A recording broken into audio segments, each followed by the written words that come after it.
So let's jump into actually how you got into the whole real estate career because, it's 2019 right now.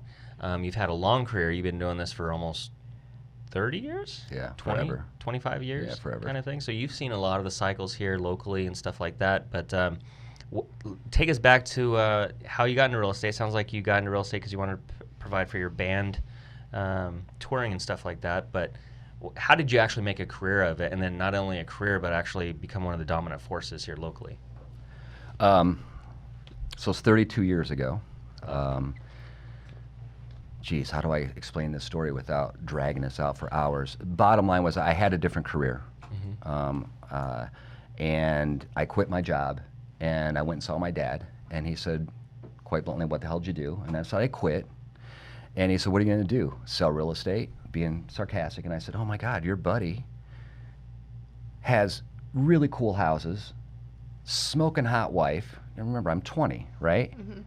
And drives really cool cars. Heck yeah, I'm going to get in real estate. So I went to real estate school in Detroit, and it took a month, and got out, and wasn't living at home anymore, and froze my butt off, went to Salvation Army, bought a trench coat. I was so damn cold to farm, because we didn't have computers back then, right? Oh my gosh. And average sales price was about $55,000 to $60,000, and I was farming the $100,000 neighborhood, because if you're going to go for it, you go all in, right?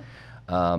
So I got my start in Westland, Michigan, just outside Detroit, and I met a guy at the C21 office I worked in, and he says, why don't we team up? So he was a couple years older than me, and I said, do what? And he says, I'm going to call FSBOs and Expires. I have this great program, and I believe it was Mike Ferry, but I didn't know who it was at the time, and listened to cassettes.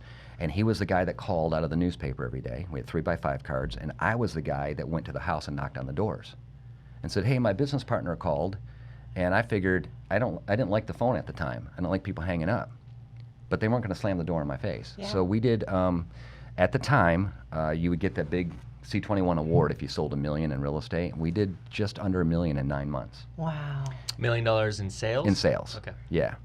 If it was $1 million in my pocket, I wouldn't be sitting here. We'd be hanging at Atlantis in the Bahamas. Right. And then things got a little bit weird in the office, and being young and crazy, I quit and went. In rockstar fashion? Oh yeah. You've told me a few stories, and so I want to dig into those, but go ahead. Well, I'll tell you exactly what happened. I came to LA to record. I had 4 in escrow, and my office manager said he would take care of this for me. And when I came back, they were all falling out of escrow. Oh. I was only gone for, I think, like 10 days.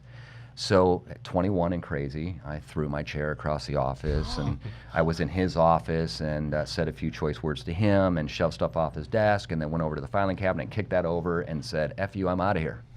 And went right down to the school and got my builder's license, and went to school for my builder's license. Took me 3 weeks, and now I could sell again.